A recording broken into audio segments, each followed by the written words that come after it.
गीते आहे. मी 4थी वर्गात शिकत आहे.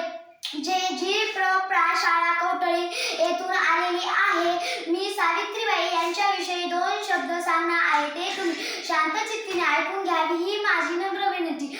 आयुष्य सजवण्यासाठी लागते, ताई राखी बांधण्यासाठी लागते, आई पूजेसाठी लागते ना तुळजाई.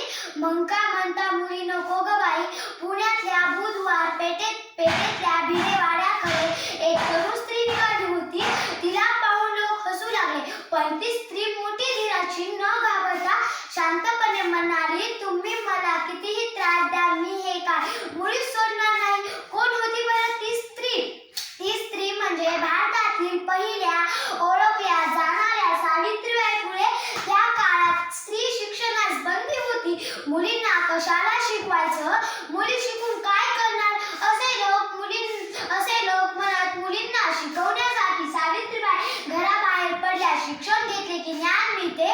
शिकल्यामुळे माणूस विचार करू लागतो. शिक्षणाचे पशुक्त नाही सेवून म्हणून